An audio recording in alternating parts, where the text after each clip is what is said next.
All right. Good morning, everyone. Hello, everyone. My name is Ben Murane, and I'm the Executive Director of the New Israel Fund of Canada. We have 250 people or more registered for this event from across Canada and beyond, and it's so great to see so many of our donors and supporters and so many new faces joining us to learn about this one of our toughest issues, but it's one of our most important. Our work on ending the occupation and addressing Palestinian human rights. In case many of you are new, and this is it's an increased focus for us recently, so let's look at the overall picture before we dive in. The New Israel Fund of Canada and the New Israel Fund in Israel works on so many issues. It spans 6 whole thematic issue areas and totaling some 24 specific sub-focuses. Our overarching issues are as broad as shared society and combating racism, and as specific as distributive justice in land and taxes. Each of those has a specific strategy formulated by Israelis' leading social change experts, and every year that work involves nearly 100 directly funded Israeli NGOs and over 1,000 others that are supported through capacity building or coalitions that we run on the ground. And in fact, Haaretz newspaper in Israel has said there's hardly any significant socially oriented organization in Israel today that does not owe its existence to the New Israel Fund. And of course, among that really large number of organizations, a dozen of those projects are selected and funded right here from Canada with the support of people just like you. One of our 6 issue areas specifically is human and civil rights. And within that overall overarching issue area is our topic today. Since our inception, the New Israel Fund of Canada has been committed to civil and human rights. Over nearly 40 years, we've helped achieve some of Israel's most prized and precedent-setting legal victories. The right of women to hold office, the right of Arab citizens to lease public land, the right of gay pride parades to be held in any city, and literally hundreds more. Since the beginning, we've understood that human rights belong to every person under Israel's authority. That means more than just Israeli citizens. It means non-citizens too. That includes migrant workers, asylum seekers, and yes, residents under Israel's military occupation in the occupied Palestinian territories. So within this specific sub-issue area, ending the occupation, though the New Israel Fund of Canada has been on the record as in favor of the 2-state solution for a long time and opposed to the occupation and the settlements, we feel that the time has come for a significant investment in defending human rights of Palestinians in the occupied territories. As we've seen just recently in the past 4 elections, the Palestinian territories exist behind a wall, both actual and psychological, that serves to hide its reality from many, if not most, Israelis. The fate of the West Bank and Gaza has all but disappeared as an item on the public agenda. And that absence is especially worrying on a day like today, as violence is flaring in Jerusalem and as over 40 rockets have been fired from Gaza into Israel. The fact remains that millions of Palestinians live without political rights. In Area C of the West Bank, dominated by Israeli settlement, Palestinians have very little recourse from the military authority that runs their lives. Home demolition and dispossession, checkpoints and settler aggression, unpredictable home invasions and military operations that are the daily background of their lives. But problems don't go away if they're simply ignored. By funding the Israeli human rights organizations that are the eyes and ears of the world on the West Bank, as well as groups reporting the experiences of Israeli soldiers and checkpoint monitors, the New Israel Fund and the New Israel Fund of Canada works to restore the reality of the occupation to the public agenda. In this context, Israeli human rights NGOs hold up a mirror to Israeli society. This work helps remind the public in Israel, but also to a lesser extent here, that not only the occupation exists, but that it is a strategic and moral threat to Israel's democracy and long-term survival. That is why we are very proud to fund and support groups like our current partners, B'Tselem and Breaking the Silence, who you'll be hearing from today, as well as many others, including the Association of Civil Rights in Israel, Physicians for Human Rights Israel, IRA Meme, and many others. So I'm delighted to turn our program over to 2 representatives of 2 of our funded projects this year and to our capable moderator. First, we have Roy Yellin, who is B'Tselem's Director of Public Outreach. Before joining B'Tselem, Roee was a campaign manager and communications consultant for progressive political campaigns. He's done a lot of work in the culture scene in Israel and arts organizations. He was also notably the campaign manager for the Meretz party and worked under its well-known party leader Yossi Sarid in his time. And he's worked with a number of our other NIF-funded human rights organizations. Welcome, Roee. Avner Gvaryahu is Breaking the Silence's executive director. Avner was born in Rehovot, raised in a religious nationalist community, and served as a paratrooper in the IDF. He's been a member of Breaking the Silence since 2010 and holds a master's in human rights for Columbia University. Welcome, Avner. Our moderator, Professor Mira Sucharov, is in the political science department at Carleton University, where she specializes in Israeli-Palestinian relations, as well as op-ed writing and social media engagement. She's the author and co-editor of 5 books, most recently Borders and Belonging, a memoir.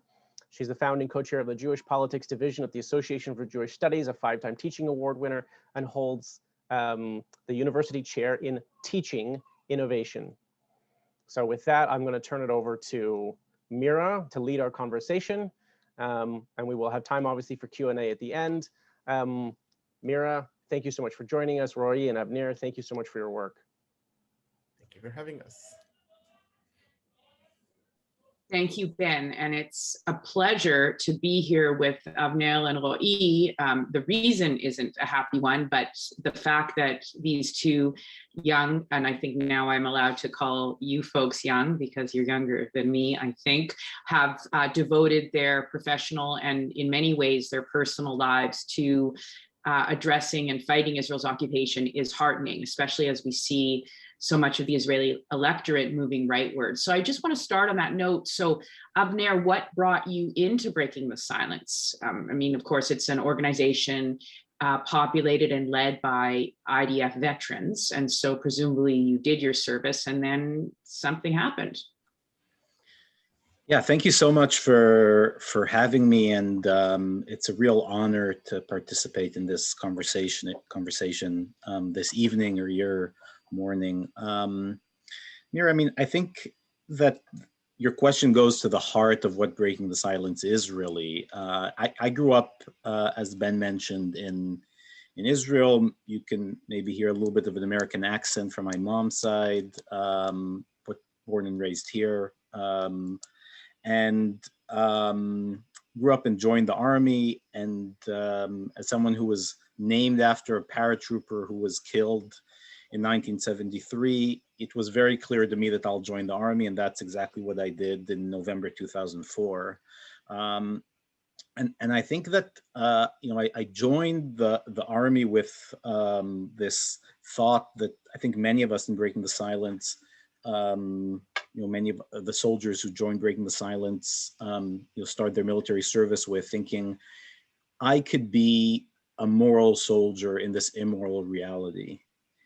And I think that that bubble burst in the first home I invaded, barging into a family's house in the middle of the night. Was a 19-year-old young soldier. This was the first house I ever entered, first Palestinian house I ever entered. And I think that my actions there sort of stuck with me, but just a layer over layer as I continued in my service, it became clear to me that you cannot be a moral occupier in an immoral reality. I later on became a sergeant of a sniper's team, and I was the one choosing the homes we would enter. I was the one barging and breaking in the doors. And I think the fear that I installed into Palestinians, the trauma that I left behind, I think became clearer and clearer to me with every operation I took part in. And you might ask, why did you continue? And it's one of the questions I still ask myself today. But I finished my 3 years, and I was just left with so many question marks, and looking for those answers. I found myself on the Breaking the Silence tour to the South Hebron Hills, an area that I served in. And I think that what resonated with me and what made Breaking the Silence the right place or the right platform for me was that the stories that they gathered, or the testimonies, were not the stories of the victims, but of the victimizers.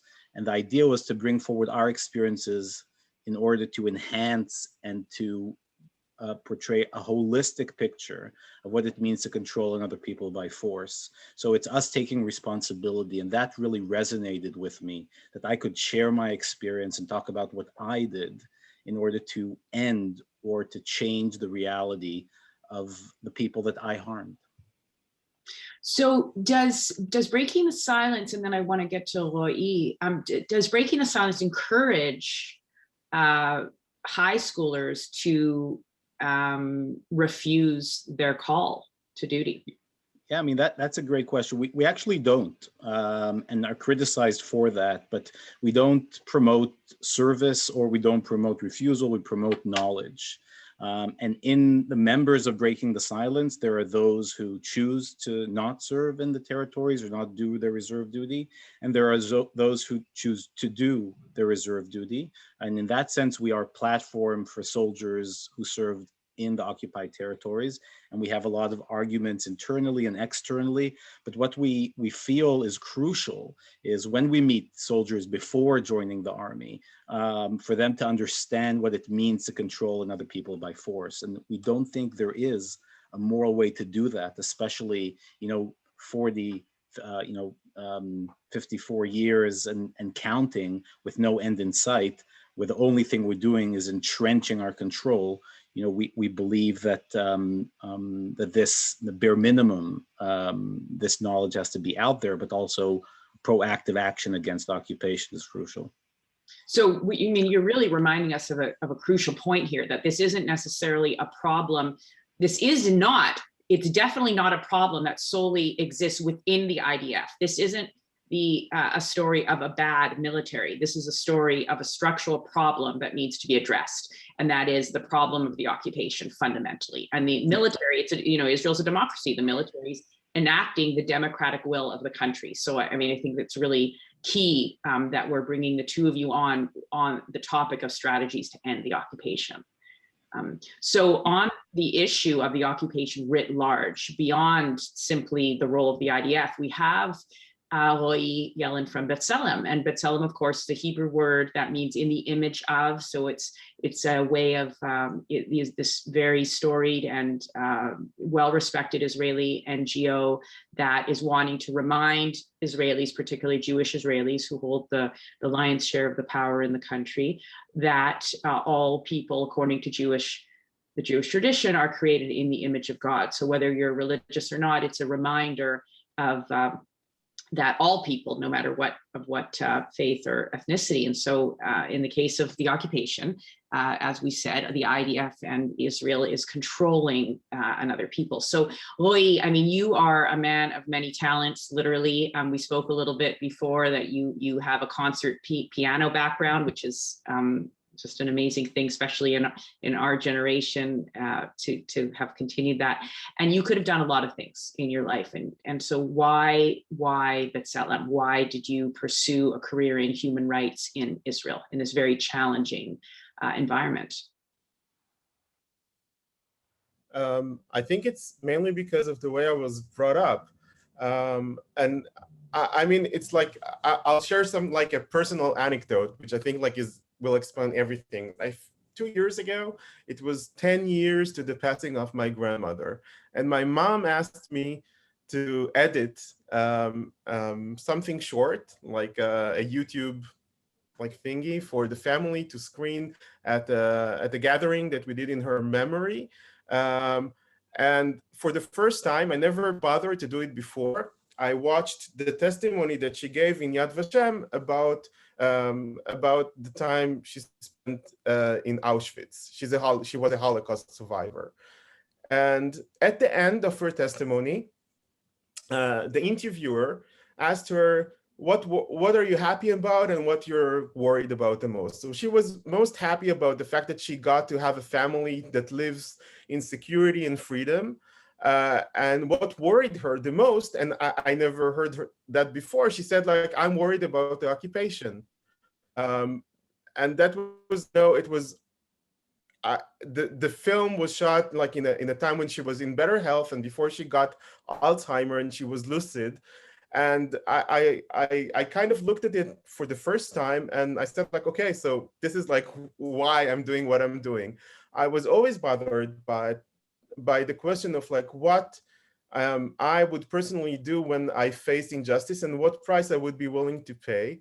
And when and like knowing about the occupation and looking at it, I think that you cannot be a good person and look away and not do something against this like huge injustice. And I felt that this is like really like what I have to do professionally if I can, because this is the right thing to do and this is the moral thing to do. And this is also part of like my family history and heritage. So I'm this is why I chose this. And I think the point you're making about the imperative not to look away is so crucial. I mean, Israel as a country has so much physical beauty. It has so much cultural vibrancy. It has so much interpersonal frisson. I mean, the dynamic among Israelis and just conversations at cafes. I mean, it's so easy to look away. It's so easy to have a vibrant, full, exciting life, rich life in Israel if you are Jewish, especially, and mainly if you are an Israeli citizen, without taking stock of the occupation. So tell us how, Roy, you and B'Tselem, and you're head of communication, so this is really the key aspect of your mission. How are you trying to let Israelis know about the occupation? We are using every means that are at our disposal. We're filming, we're taking testimonies, we do media work, we're doing lectures, we're doing everything that is possible in order to engage the Israeli and the international public. We don't think that change will come only from within Israel. This is like also the reason that we're having this conversation.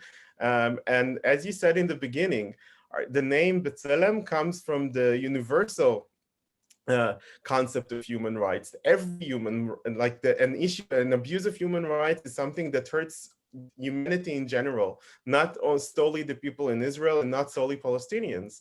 And I think that this is a very strong message. I think like there are still like a lot of Israelis that are very engaged in what we're doing and are very supportive of what we're doing. But unfortunately, this is not going to cut it. Like, I don't think that we have enough of a majority in order to change Israeli politics and the Israeli narrative without the support of outside agents.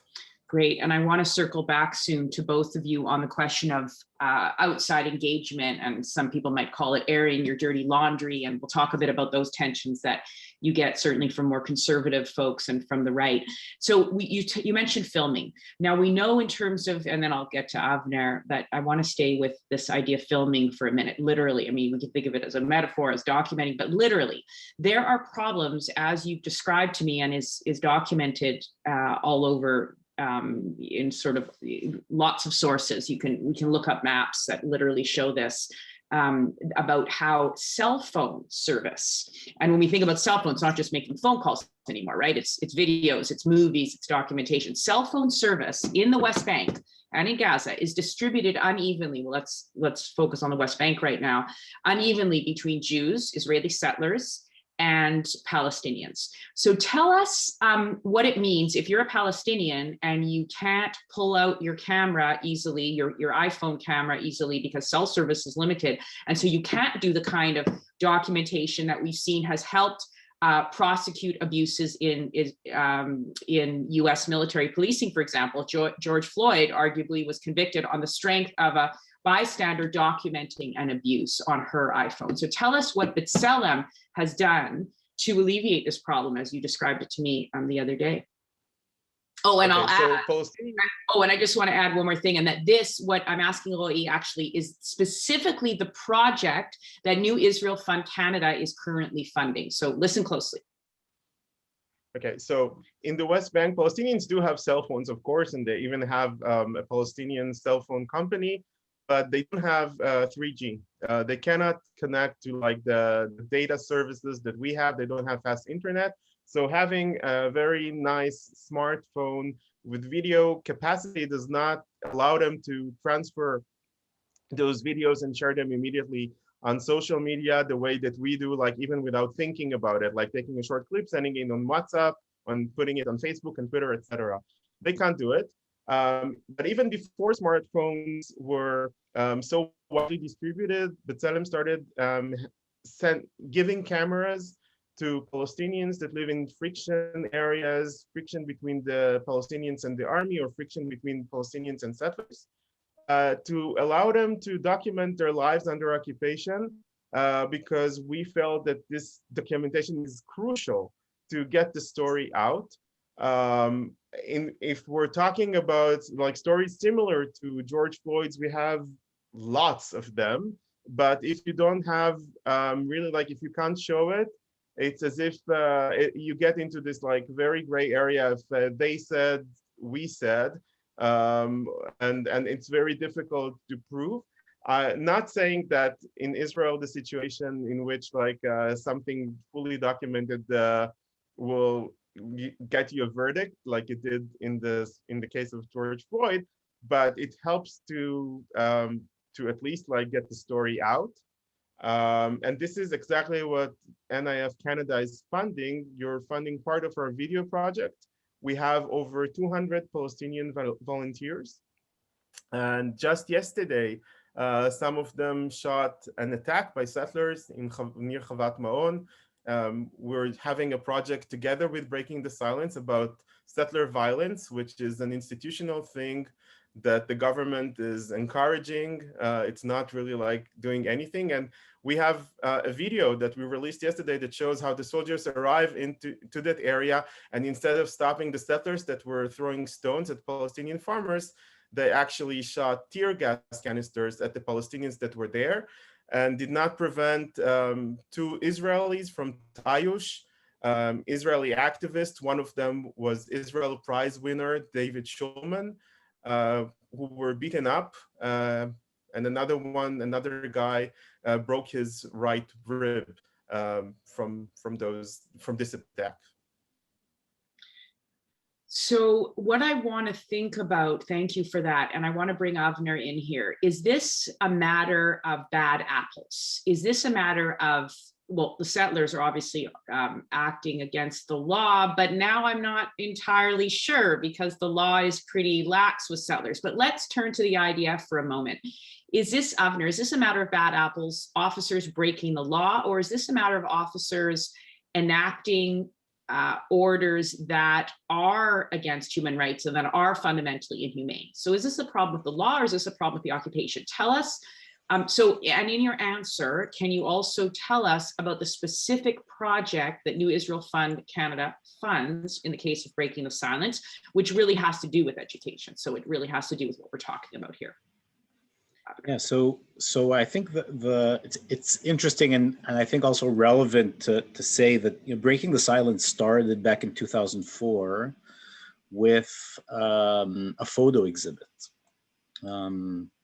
Actually, photos that soldiers themselves took of their service in the city of Hebron, and it was a first of a kind in that sense of putting forward testimonies of soldiers together with the photos that they took during their service in Hebron, which is one of the largest, or probably the largest Palestinian city outside of East Jerusalem, and one of the centers of settler violence in the West Bank.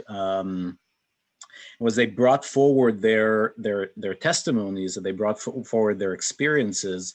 I think the most important thing that was exposed was the fact that what they're bringing forward, and later on what we brought forward as an organization, is as far away as possible from rotten apples, right? The men and women as well, who were really from the group who started Breaking the Silence, were in center-left youth movements, went to good schools, well-educated. And they were the ones coming forward and saying, this is what we did. This is what we were ordered to do, and this is what the orders that we got turned us into.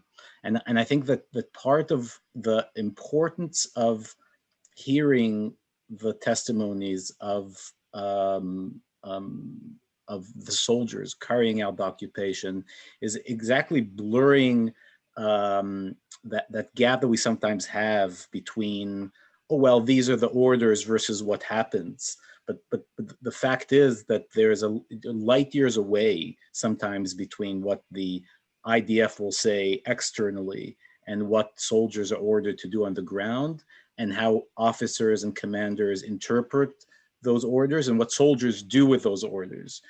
So you have, different kinds of actions and different kinds of classifications.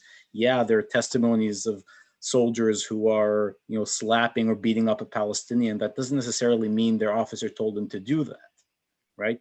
But when the mission is to control, when the mission is to, and this is an official order translation, instilling the sense into the Palestinians that they're being chased, right?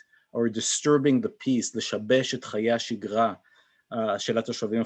Palestinian population, then the reality on the ground is exactly, one, what we hear from our testifiers, but two, what you hear and what you see from the video gathered from B'Tselem volunteers, and I think that part of the reality in places like Hebron, but all over the occupied territories, there are videos that B'Tselem publishes of incidences that later on some of the soldiers in those incidences come forward and give testimony. And I think that part of what this shows, this reoccurring reality, is that this is really farthest from the truth, farthest from just sort of a rotten apple. But there's sadly, I say this with sadness, the rotten soil, which is not the people, which is not the concept of the state. It's this idea of a prolonged military occupation that creates also in other areas a ripple effect of inequality. And I think a big part of what we try to do is show exactly that. And even though we're under a lot of pressure from the state and right-wing organizations to keep silent, we're actually one of the busiest, if not the busiest, anti-occupation organization in terms of education.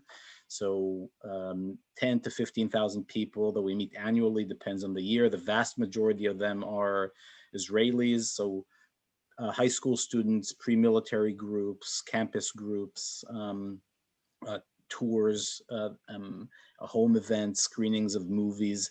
And that's really, I would say, one of the most important elements of our work. And we're grateful for NF Canada's support in that work. You're gonna allow us and help us to continue to meet people, take them to the field, and support our ability to continue to break the silence and expand the cracks in order to make sure there'll be more people not only knowledgeable about the occupation, but willing to speak up against it and help end it. Great, thank you. I'd like to invite, while we continue more conversation here, I'd like to invite our audience members to please enter questions into the chat, and we will, using the chat function, and then Ben will collate them and pose them, and I'll help pose them as well. Now, I want to start with one of the questions I see in the chat, which is really the $64,000 question from Larry Schwartz, is what steps can be taken to end the occupation? And I think what we're seeing here is two groups that are doing actual, very tangible work to try to do that. I mean, upholding and improving democracy doesn't come with one actual item. And I often like to just think about what we're seeing, what we see saturated in the news in the US and in Canada. When we see voter suppression in the US, or when we see the undermining of democracy and structural racism and white supremacy in the US, one manifestation of that is voter suppression. So how do we do that? We fund particular NGOs that are helping to sign up voters and that are helping to push back against that racism and white supremacy. So that's really an example of what Breaking the Silence is doing vis-a-vis young recruits to the IDF, vis-a-vis young people who are about to embark on their mandatory 3 or 2 year of military service, and what B'Tselem is doing vis-a-vis showcasing or illuminating the dynamics of the occupation. Now tell us, just before we get to strategy, other additional strategies to end the occupation, but that's really what we're talking about here with these two groups in very tangible ways. Tell us about awareness of the occupation in Israel. Now, for those who don't know in the audience, the word occupation in Hebrew is kibush, which is the same word as to conquer. So when Israel conquered all sorts of new territory following the 1967 war, the same word for conquering that territory is the same word that's used for occupation. Now, so it's a pretty neutral word in Hebrew. Nevertheless, many Israelis don't even use it. Many Israelis even find it tainted, and they refuse to, they don't want to acknowledge the fact of a military occupation, which is, I mean, it is very much a fact. It's run under the Geneva Conventions, and I mean, the IDF is the reigning power there, in consultation at times with the Palestinian Authority for certain responsibilities regarding some local security and policing and other civil services. And in Canada too, in the US, within the Jewish community, at least, the word occupation is sometimes very polarizing. Witness what happened when I used that word when my editor used that word in a headline in the Canadian Jewish News a few years ago. What happened afterwards, though it's all documented. I won't stay on my own particular case, but tell us, so your generation and the generations younger than you that you're engaging with, how willing are they in Israel to recognize that there is even an occupation, Roy? There's a denial of the occupation, and I mean, like the kind of phrase you get from a lot of politicians is that the people cannot be occupiers of their own land. There's denial of Palestinians as people who belong to this area and that should be in it. And we've witnessed it just this Friday with this group of far-right people, you know, marching in Jerusalem and chanting death to the Arabs. What we're seeing here is more than occupation. I think like this is something that we are grappling with, and what we're seeing is something else, which is Jewish supremacy. And this Jewish supremacy thinks that only Jews are entitled to the entire area between the Jordan River and the Mediterranean Sea.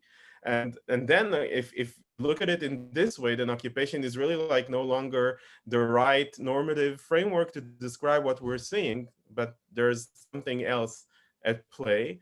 And I mean, like we published 2 months ago a position paper that calls it for what we are seeing here, which is apartheid.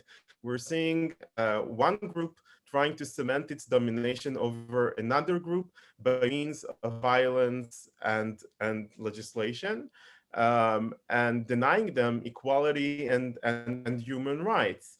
And we're not seeing it only in the occupied territories. We're seeing it only within the borders, the recognized territorial boundaries of Israel.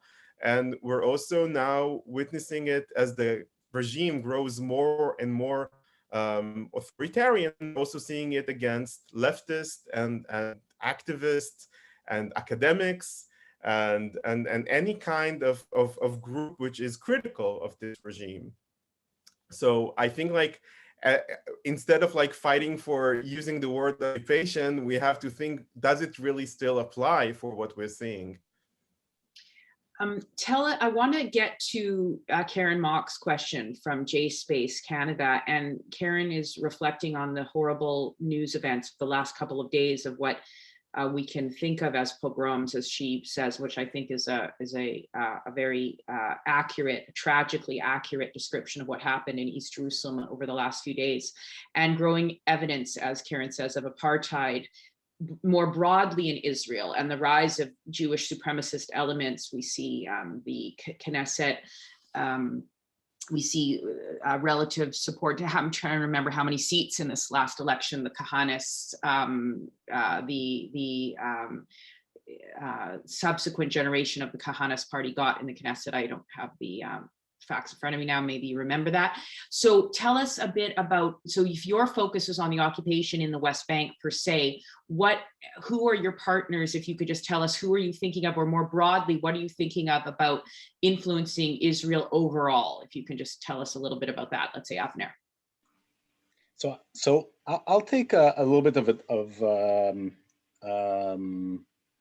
a different approach to try to answer that. I think that when you look at the Israeli society, right? So obviously, talking about the Israeli society, we're already ignoring millions of Palestinians under our military control, right? So I think occupation, many people have been calling, this reality apartheid. I think that is accurate to talk about what's happening in the territories in that way. But B'Tselem have expanded that as well. I think from my perspective, what we're upholding is a military dictatorship. And when you look at the reality of the people upholding this military dictatorship, hence the people with the right to vote, we don't have a right and left. And I think that's important to remember, because sometimes it's easy for us to think in terms of right and left. I think we've never had a right and left, definitely recently, if you look at the political map. The largest political camp in Israel believes that between the river and the sea, there's only place for one sovereign state, right? I would say that is what we could refer to the control camp. The control camp for many years, talks about itself in security measures and so on, but you'll find people supporting this concept that don't want to shift things too much, don't really support annexation per se, but don't support two sovereign states, from a pretty wide range in the Israeli center. To the right of them, they're challenged by the annexation camp, right? Who their vision is not one equal state, but their vision is permanent apartheid.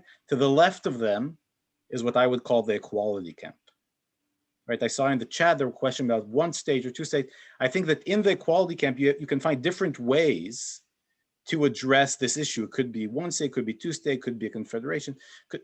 There's different ways to maybe a one equal state. There are different ways to talk about this, but the core has to be finding a way for people to live equally, not under our control, not under our boot. And I think that part of our challenge, right, to answer your question, part of our challenge is how can we pull the control camp closer to the equality camp? Exactly in the same way that our political opponents, the annexation camp, have been tugging on the control camp, right? And I think we've seen this once in our political history in '92. Right? And this really has to go to part of what you mentioned, when we legitimized the votes of Arab citizens of Israel. And we made them an active partner in our political game. And that's part of the way that I believe we, as a larger camp, not only breaking the silence, have to think and operate, right? So when we, as Israeli Jews, talk about our responsibility to end occupation, this is also about building a political partnership with Palestinian citizens of Israel, who look at their family members, their cousins, their larger family, who are living under this military might. And I think that that's part of the conversation we have to have, not only obviously with Palestinian citizens of Israel, but all parts of Israeli society, but thinking about it in a way of building a political camp that knows what it's after, but also starting to challenge the Israeli center, which is accepting, sadly, more and more the reality of permanent control and de facto apartheid and military dictatorship. And that's exactly what we have to continue to challenge and continue to create questions about.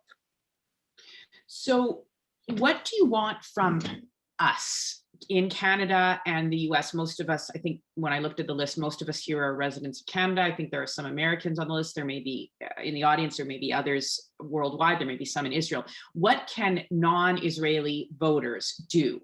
for you to end the occupation, for Palestinians, for Israelis who want to see an end to the occupation? Ro'i. I think first and foremost is as a pressure your own government and your own election officials to demand accountability from Israel for its actions and for its regime. Israel has been enjoying a reputation of being a Western democracy, while in fact it was not, or it is not. Maybe at a certain point in history it was. It definitely is not right now. And however, it gets all the perks and benefits and privileges of being a democracy. It's an associate member state of the EU, so no tariffs.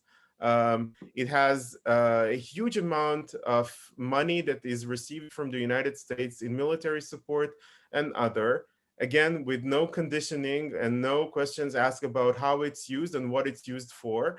And it has a fantastic, relationship with other countries, including Canada, including trade. And this is like enabling Israel to continue this situation because it gets, it's part of the club of, the kind of the nicer part of the globe, while in fact it's not.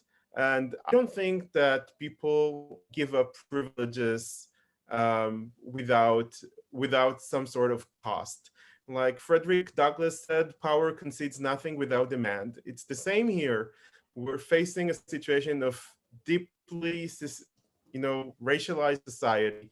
And it's not going to change unless this demand comes, and it needs to come both from outside and from within. And if it starts to come from the outside, it will also bolster our power to work within Israel and to get wider political support and wider understanding of what's at stake. And this is, I think, I cannot see another way out of this, which is not violent, because of course, the demand can also come from Palestinians in ways that are less peaceful than what I've just described. So let me ask you two complicated questions, and I want to jump on that last bit. There was a sort of a dangling elephant in the room there that I'll get to, that Donald Schwartz, my colleague at Carleton, has posed, assuming you're the same Donald Schwartz. Now, what, sorry, I lost my train of thought as I was thinking about my lovely colleagues at Carleton. So I'll start with the elephant in the room and then I'll regain my, I know what now I remember what I was going to say. There's a lot of tension lately in the current human rights, anti-oppression, anti-racism discourse, and it comes with a new use of a verb. So I'm old enough and young enough to see sort of the change in language that's been going on. It's called centering, and it's not like centering a picture frame on the wall. It means elevating and making one's own self and one's own experience and discourse central to the conversation. And what I'm seeing, there's a bit of a tension, because what I'm seeing here out of Breaking the Silence and B'Tselem, and even a really good question about someone, her 92-year-old mother in Toronto who had a New Israel Fund pamphlet, and she was a supportive New Israel Fund, is a supportive New Israel Fund, and it dropped on the wall in her lobby, and another presumably Jewish neighbor looked at it and sort of was shocked. What is the idea, what is the value and the risks of centering the Jewish experience in saying that, what is the value or the risks in saying that the occupation isn't good for our Jewish children, it isn't good for our Jewish souls, it isn't good for our security? There's certainly, I can see some strategic value in doing that, say it's not good for us, so-called the Jews, and therefore that's a good selling point. But on the other hand, should we in anti-occupation and anti-racism discourse be centering the experiences of Palestinians and leading ourselves as allies and following their lead? So maybe start with Avner on that.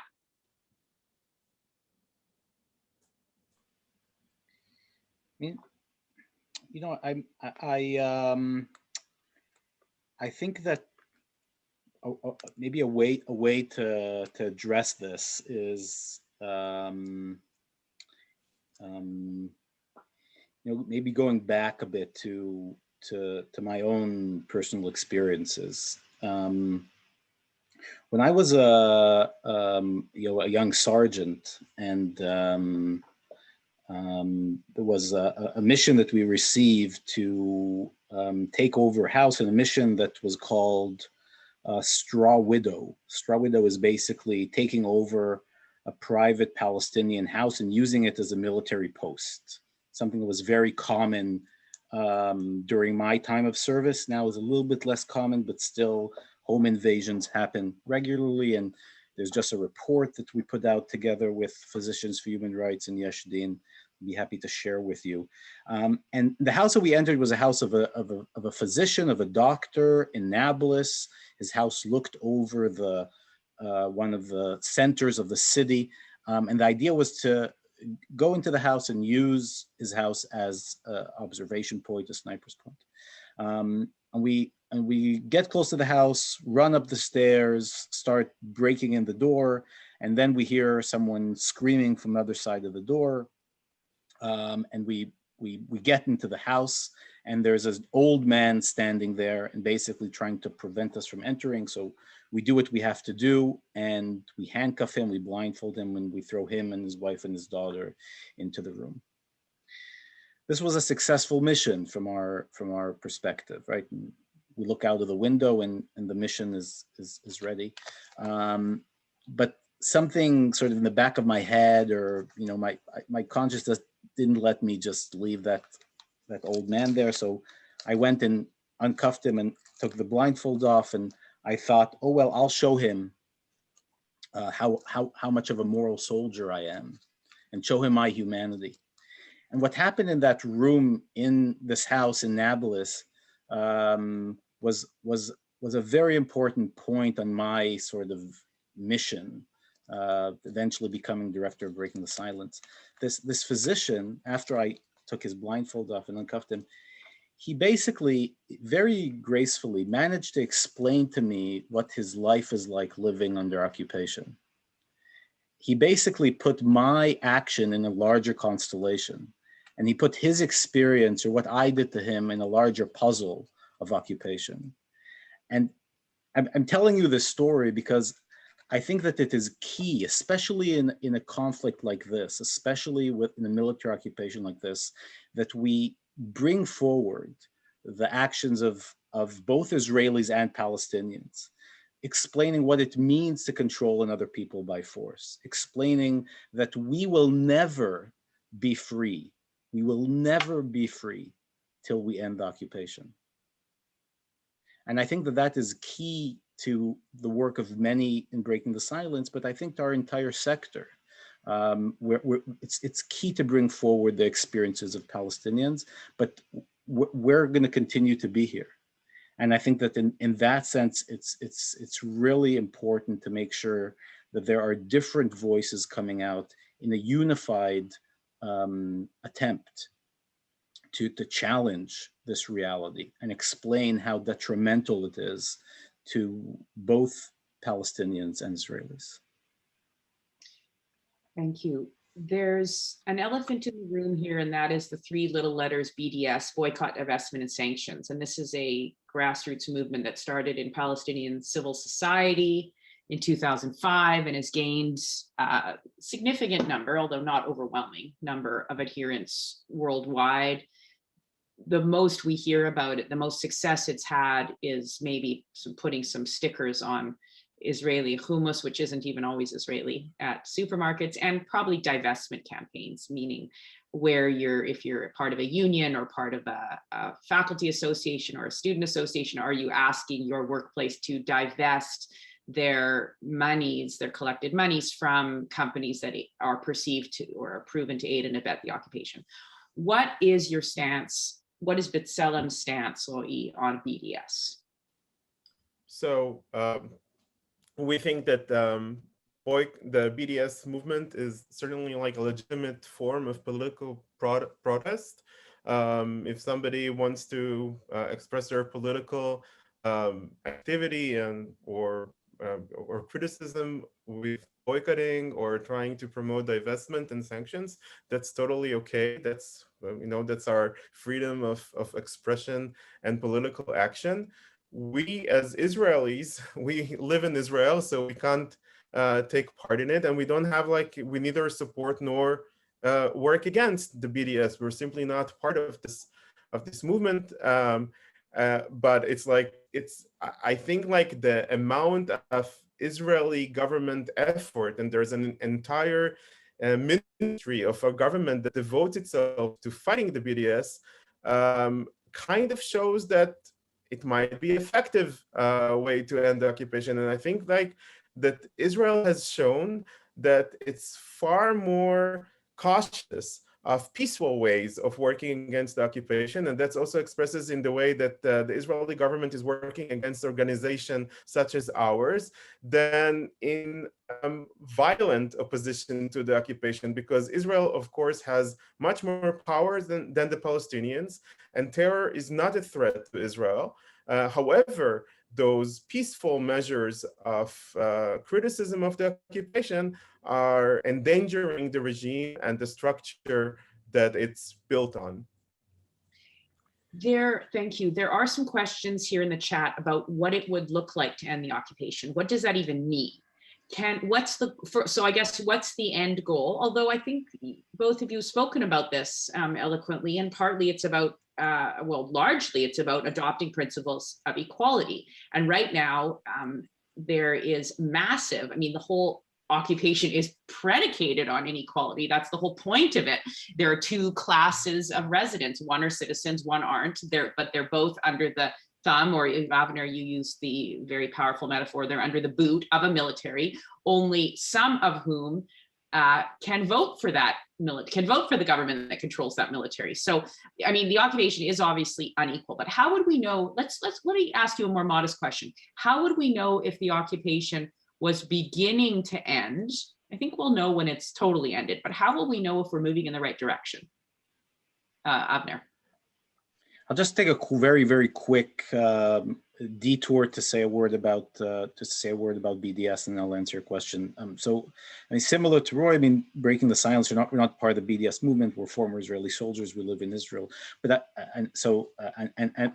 with that said, it's I think a legitimate tool, which is nonviolent. Even though I have my points of criticism to some of the elements within the global movement. But I do think it's important to note that in the eyes of the state of Israel, there is in fact no difference between the state of Israel and the land of Israel, even though legally there is. And therefore, I think the line, which for many years was to, say, well, we will not buy settlement products, but we'll buy Israeli products. In the eyes of the government of Israel, this line is being blurred and ignored. And in fact, the historical perspective of many within the Israeli parliament, or Israeli center-left, or liberal Zionist approach of saying, where there's Israel and there's occupied territories, the official line is we cannot make that distinction anymore, right? And therefore, when people talk about BDS, we have to understand that in the eyes of the Israeli government, if you say, I'm not going to buy produce of settlers from a violent outpost, right? You're doing the exact same thing as not buying produce from a farm in Bet Shemesh. Right, that's basically the action of the Israeli government. We're saying, no, this is one unified body, which is just sort of a point which I think we should keep in mind. Sorry, I took that detour. And remind me what your question was. Do I even remember it right now? I may remember it in a minute, but I see we have 4 minutes. We have I can sense some tension. I can answer it. Okay, answer you it. were asking about how would we know that it's ending? Remind us of the question. Oh, it's ending. Right. Oh, you're so good, Roy. And then I want to, okay, so Roy's going to remind us. By the way, Roy, beautiful Hebrew name, means shepherd. And Roy is shepherding us through this landscape of many tough questions. So please remind us of the question, answer it, and then I'm going to pose one final question to each of you. how would we know that the occupation is starting to end? So I think like for both of our organization, we don't take specific solution to the occupation, and because there can be 2 states, there can be 1 state, there can be 4 states, there can be a confederation. There are many political ways to end the occupation, and for B'Tselem, there's the precondition that the humanity and equality of everyone is recognized. And I think like that if the discourse is no longer like what Avner said, the control camp, that Israelis are telling Palestinians what they might have, and Israel continues to control them in various ways and to limit their freedoms and their human rights. If we see real equality between the Jordan River and the Mediterranean Sea, then we can talk about, yes, this regime has changed, it's shifted, it's no longer military control of an army over civilian population. But the real precondition is recognizing the humanity of everyone that lives here and their entitlement to stay in this area. They're entitled to live here and to prosper and to have a future and to dream and to have freedoms. This is like what is missing in the discourse. And as I said, like it doesn't have to be under 1 state. We're not. It can be 2 states. It can be 4 states. It can be whatever the people that are here decide that they want it to be, and they need to have a political voice, which is something which is now lacking. And we're talking about Israel just came out of a 4th election campaign in which majority of Palestinians that live here did not take part. So they don't necessarily have to vote for the Israeli parliament. They can have their own parliament, but they need to have a political voice. Thank you. I'm going to end with one question. I want, if each of you, we have 2 minutes. So 30 seconds for part A of the question by Avner, 30 seconds for part B of the question. Roy, 30 seconds for part A, 30 seconds for part B. Here is part A. The left will criticize you for just doing little piecemeal work and not taking enough of a stand that the occupation needs to end now. I want you to please address the left, the hypothetical left that's out there. It's what I teach my students in op-ed writing. Who are your critics? Anticipate your critics. The right says that you don't really love Israel. You're in bed with the Palestinians and you're really an enemy of us. And if you really loved Israel and the Jews, you would be supporting an organization that had nothing to do with the occupation, was just about Israel. So Avner, part A, part B, 30 seconds each. Wow. I mean, I think just very, very quickly, I think our hope, our wish, our dream is, and I'll tie in my second answer as well in the 30 seconds.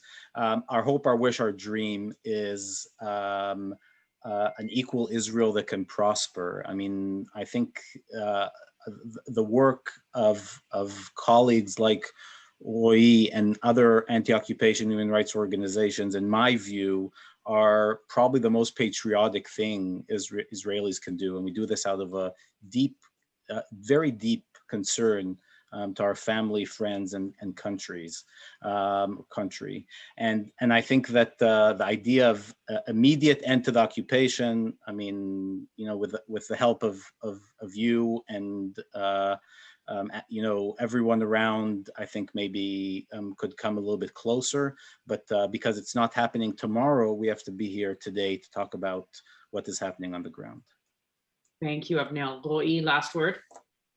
So to the first section from the left, I say I agree with you. It needs to end yesterday. I have no argument about that. And to the right, asking, kind of trying to frame me for being disloyal or supporting the other side, I say, like, I don't have to prove my loyalty to anyone. I'm not playing with this fascist game of trying to find a hidden motive in what I do. I live here. My family lives here, and I feel like I'm entitled to continue to live here without having to prove to someone that I have any kind, that I want to, you know, aid the enemy of this state. Thank you. And maybe I will take the last word if Ben doesn't need it. And that is that I am an academic, and meaning I am blessed with full independence of thought and action. We are all, everyone here is blessed with full independence of thought and action when it comes to our philanthropic dollars.